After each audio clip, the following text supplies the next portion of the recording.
Rasulullah sallallahu alaihi wasallam.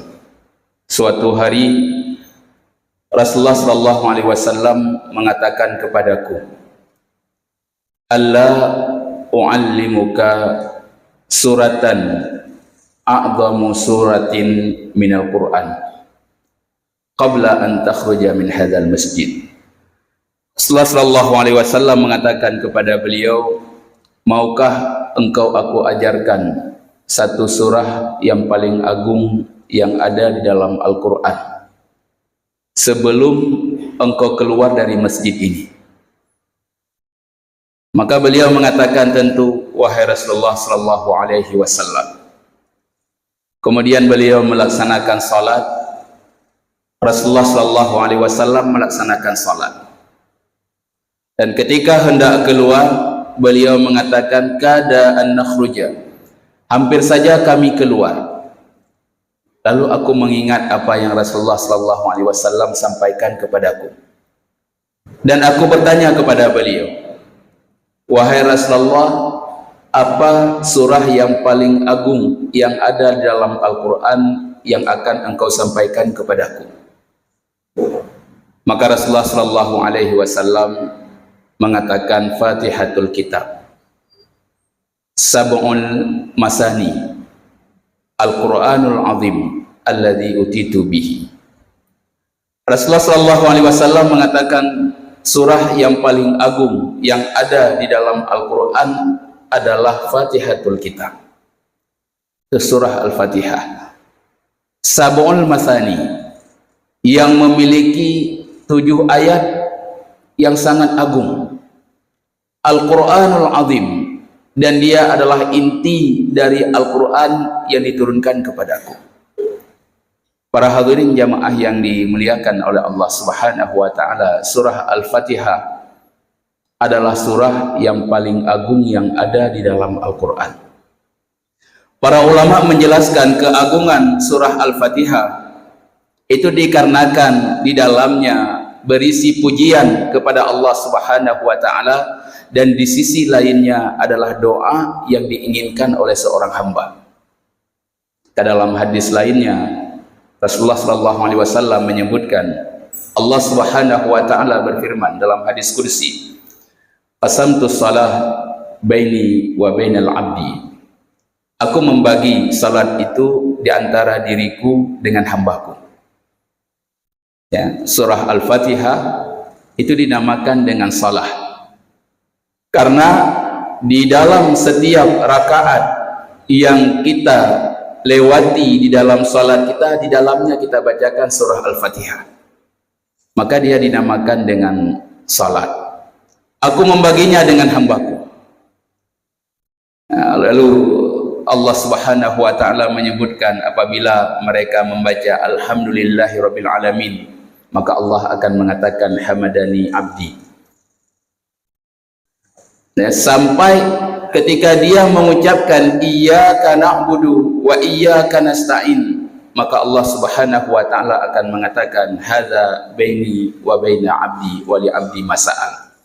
Kemudian ketika dia membacakan ihdinas siratal mustaqim siratal ladzina an'amta 'alaihim ghairil maghdubi 'alaihim waladdallin, maka Allah akan mengatakan hadza li abdi wa li abdi masa'al.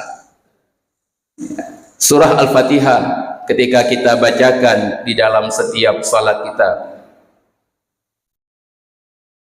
maka Allah Subhanahu wa ta'ala di bagian pertama akan mengatakan hambaku memujiku, hambaku mengagungkanku, sampai ketika kita membaca iyyaka na'budu wa iyyaka nasta'in, maka Allah akan mengatakan ini di antara aku dan hambaku, dan bagi hambaku apa yang ia minta. Kemudian kita mengucapkan ihdinas siratal mustaqim siratal ladzina an'amta 'alaihim ghairil maghdubi 'alaihim waladdallin, maka Allah akan mengatakan ini untuk hambaku, dan apa yang ia minta akan aku berikan. Para hadirin jamaah yang dimuliakan oleh Allah Subhanahu wa ta'ala, ini yang akan kita bahas pada kesempatan ini. doa yang kita minta di dalam setiap salat kita ketika membaca surah Al-Fatihah. Apakah doa itu kita ucapkan benar-benar dari hati kita ataupun hanya sebatas ucapan? Karena doa ini sangat agung. Bahkan ketika kita selesai membacakan doa ini, kita diperintahkan untuk mengucapkan amin. Istajib doa'ana, terimalah doa kami wahai Allah Subhanahu wa ta'ala. Karena keagungan doa ini, doa yang kita minta kepada Allah Subhanahu wa ta'ala itu dimulai dari ucapan ihdinas siratal mustaqim, siratal ladzina an'amta alaihim ghairil maghdubi alaihim waladdallin. Ya Allah, tunjukilah kami jalan yang lurus. Ihdinas siratal mustaqim, siratal ladzina an'amta alaihim, itu jalan orang-orang yang engkau beri kenikmatan ke atas mereka. Ghairil maghdubi alaihim, bukan jalan orang-orang yang engkau murkai. Waladdallin, dan bukan pula jalan orang-orang yang sesat. Ini doa yang talake habib Allah di dalam salat. Allah mengatakan itu untuk hambaku dan untuk mereka apa yang mereka minta. Cuma jamaah yang dimuliakan oleh Allah, salah satu sebab doa tidak dikabulkan oleh Allah Subhanahu wa ta'ala ketika dia mengucapkan doa tersebut, itu bukan keluar dari hatinya. Wadai ta'ala keba Allah nyan hanya sekedar baca dayu. Kan betul-betul ta'ala ke dari hati. Wadai takun amin nyan hanya sekedar ucapan. Kan betul-betul ditubik dari hati ta'ala keba Allah Subhanahu wa ta'ala, ya Allah betul-betul diterima doa yang kami ucapkan. Kita bisa mengukur jamaah yang dimuliakan oleh Allah. Dia dah ukur kerod. Betul-betul tanya ta'ala keba Allah nyan dari hati ataupun hanya sebatas ucapan. Para ulama kita menyebutkan ihdinas siratal mustaqim, siratal ladzina an'amta alaihim, jalan orang-orang yang engkau beri kenikmatan ke atas mereka. Itu mereka adalah orang-orang yang Allah sebutkan dalam ayat lainnya. Wa may yuti'illaha war rasul fa ulaika ma'al ladzina an'ama Allahu alaihim minan nabiyyin wasiddiqin wasyuhada wassalihin. Jalan orang-orang yang engkau beri kenikmatan, Allah katakan dalam ayat lainnya, barang siapa yang taat kepada Allah, taat kepada Rasul, maka mereka bersama dengan orang-orang yang kami berikan kenikmatan ke atas mereka, yaitu mereka para nabi, orang yang jujur, orang yang meninggal dalam keadaan syahid, dan mereka adalah orang-orang saleh. Nyo jalan yang telah keba Allah, jalan nabi, jalan orang jujur, jalan orang yang meninggal dalam keadaan syahid, dan jalan orang-orang yang saleh. Lalu kita katakan kepada Allah, bukan jalan yang orang-orang yang engkau murkai, dan bukan pula jalan orang-orang yang sesat. Maghdub, mereka orang Yahudi. Dhalin, sesat, mereka orang Nasara. Apa yang membedakan ini jamaah yang dimuliakan oleh Allah? Para ulama kita menyebutkan alat ukurnya adalah ilmu. Ilmu yang dia tahu wadai talake ba Allah berbudui talake tanya bersama jalan para nabi, orang yang jujur, orang yang soleh, orang yang meninggal dalam keadaan syahid, yaitu ilmu kita. Mereka orang yang memiliki ilmu dan mengamalkan ilmu. Maghdub, orang yang Allah murkai, mereka orang yang memiliki ilmu tidak mengamalkan ilmu. Dhalin, orang yang sesat, mereka orang yang tidak memiliki ilmu tapi melakukan beribadah di dalam agama dengan sesuatu yang tidak pernah diajarkan. Nyol heboh. Jino tayo dagalan ro tu jamaah yang dimuliakan oleh Allah. Pubutui dalake ba Allah nyan dengan ati ataupun tidak, bagaimana ilmu yang kita miliki tentang syariat ini. Mahana kata pura-pura laki tayo. Ilmedan kibancara tayo ibadah kepada Allah. Yang benar adalah ke pergi urut dari urung-urung yang Allah murkai ataupun urung-urung yang sesat, tanya urut dalam kelompok urung-urung yang sesat. Hana ilmi tapi ibadah hana. Makanya alat ukur ilmi. Dumna ka ilmi yang tayo miliki tentang syariat tayo. Cara salat tayo dimulai dari takbir sampai salam. Ada ilmu tidak kita ketika salat? Pada tahu ucapkan Allahu Akbar, kiban cara takun Allahu Akbar, patah kiban cara ta beujaro, enna ta beujaro, wate ta puduk jaro, patah ta puduk jaro, kiban cara ta puduk jaro sampai salam.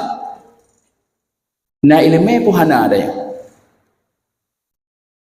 Wate truk bayu zakat dan nak bayu zakat, kiban cara ta pedebik zakat, kiban cara ta hitung zakat. Nah ilmu tanya puhana. Wadai teruk bulan puasa tak nak puasa, kiban cara tak puasa, pajan mulai puasa, nak ilmu tanya puhana. Wadai tak nak berangkat haji, kiban cara tak nak berangkat haji, pupu yang harus kita persiapkan, apa yang harus kita lakukan, ada ilmu ataupun tidak. Meyahana yang tanya tabi dalam ke berlindung ba Allah Subhanahu wa taala dalam surah Al-Fatihah. Tanya orang yang sesat. Ya, tapi sangat disayangkan jamaah yang dimuliakan oleh Allah. Tanya sabi-sabi di dalam salat talake bersama dengan orang-orang yang diberi kenikmatan, tetapi menan gepeget majlis ilmu di masjid, kita tidak pernah hadir. Di mangro orang yang merenung agama. Dayo wadadru bayu zakat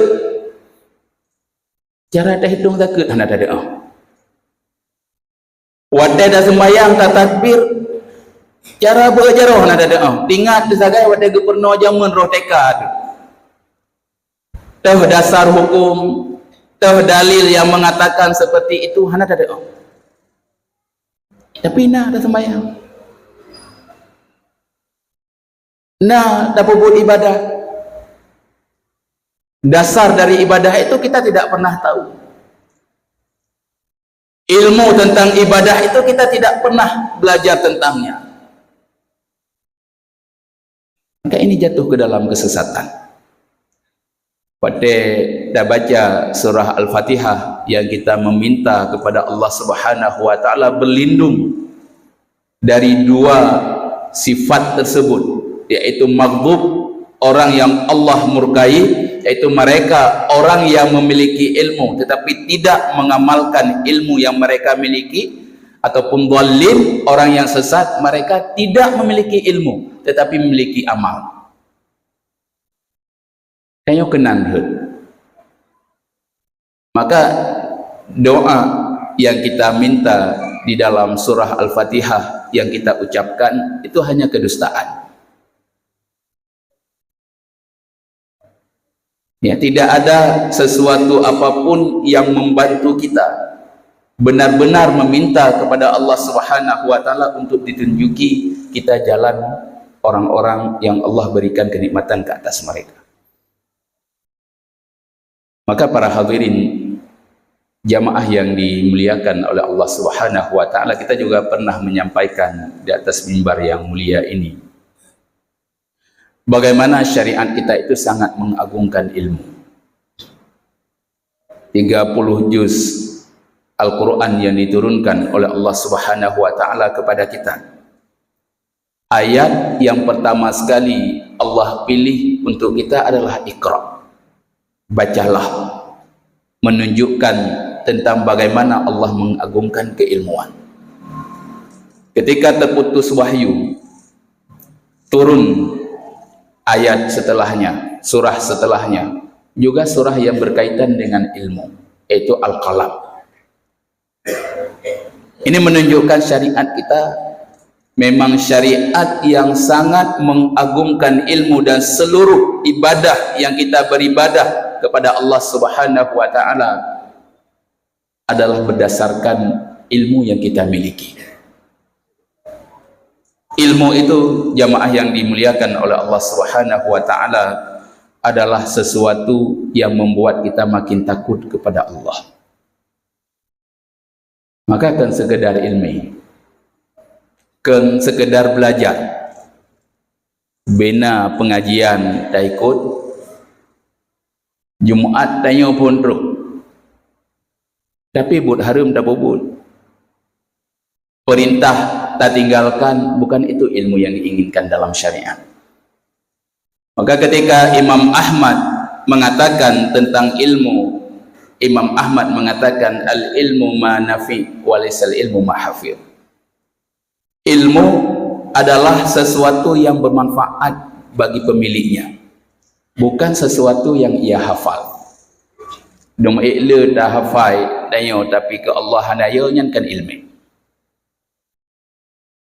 Tapi sabar dah dupuk, itu membuat kita benar-benar takut kepada Allah Subhanahu wa taala.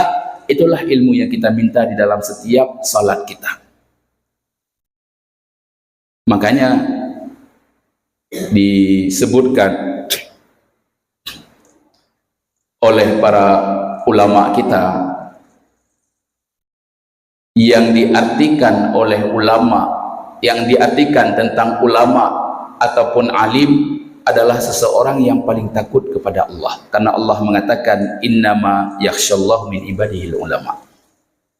Orang alim ba tapi kelidanyo ngoknya ge kuasai habis kitabnya malim urang, ngoknya ge hafal Qurannya malim urang, ngoknya ge hafal hadisnya malim urang, kenyan malim dalam syariat. Malim dalam syariat, apakah dia takut kepada Allah ataupun tidak, itu ilmu. Maka ketika kita benar-benar tadi meminta kepada Allah Subhanahu wa taala, tunjukilah kami jalan yang lurus, jalan orang-orang yang Engkau beri kenikmatan kepada mereka. Mereka lah orang-orang yang memiliki ilmu. Dengan ilmu mereka, mereka takut kepada Allah Subhanahu wa taala dan mereka mengamalkannya. Ayo dumban dah depu. Nyo harum, sogok harum, pajuh peng harum, kengkegop harum, dempu dah depu. Tapi sogok dan nyo iku menan nyo karap pilkada, mungkin pemilihan gubernur, bupati, yang kata preh-preh paja di beda mampeng 200 ribu dan paju. Mana ada paju kelinyo ada mai paju. Tak ada punyan harum. Tapi dan nyo iku takun loh, mai handa ada mai kalinyo handa ada mai paju li. Semayang tapi dah. Tayak bet habis, tamerno habis, tetapi tidak membuat kita takut kepada Allah Subhanahu wa taala. Maka coba perhatikan jamaah yang dimuliakan oleh Allah. Doa yang paling banyak diucapkan oleh Rasulullah sallallahu alaihi wasallam. Rasulullah sallallahu alaihi wasallam salah satunya adalah berlindung dari ilmu yang tidak bermanfaat. Allahumma inni a'udzubika min ilmin la yanfa'. Ya Allah, aku berlindung kepadamu dari ilmu yang tidak ada manfaatnya, tidak membuat kita takut kepada Allah. Ibu Sufyan Ats-Tsauri, ketika beliau mengutus Sufyan Ats-Tsauri untuk belajar hadis, beliau mengatakan, wahai anakku, tidaklah 10 huruf engkau pelajari, dan huruf-huruf itu tidak membuat engkau takut kepada Allah, maka tinggalkan. Hana manfaat. Ubah, hana payah murno. Ia memang tidak mendatangkan kita takut kepada Allah Subhanahu wa taala. Ya, maka Rasulullah sallallahu alaihi wasallam selalu berlindung tentang ilmu yang tidak bermanfaat. Di sebaliknya, Rasulullah sallallahu alaihi wasallam itu memerintahkan kita di setiap salat subuh kita, sebelum salam, di akhir tahiyat, pada tasyahud akhir, sebelum salam, di setiap salat subuh kita meminta kepada Allah Subhanahu wa taala, Allahumma inni as'aluka ilman nafi'ah wa rizqan thayyibah wa amalan mutaqabbala. Ya Allah, aku meminta kepadamu ilmu yang bermanfaat, rizki yang baik, dan amalan yang diterima. Tip-tip urut setiap subuh dalam salat kita, karena menang tak sembahyang sebab tayo akan tamita ilmu, akan tamita rezeki, dan tayo akan beramal. Wate tamita ilmu bermanfaat, wate tamita rezeki berhala, wate tama amal diterima oleh Allah Subhanahu wa taala. Maka ketika ilmu itu benar-benar kita miliki dan kemudian mendatangkan rasa takut kepada Allah Subhanahu wa taala dan kita beramal dengannya, maka itu bukti doa yang kita minta di setiap salat kita, ihdinas siratal mustaqim siratal ladzina an'amta alaihim ghairil maghdubi alaihim waladdallin, itu benar-benar datang dari hati. Tapi punya ilmu hana talake pergi uhro tu dari kesesatan yang mungkin. Ilmena hana tak amalkan, talake pergi uhro tu dari orang yang Allah murkai yang hana mungkin. Maka kita harus memiliki ilmu dan harus beramal dengan ilmu.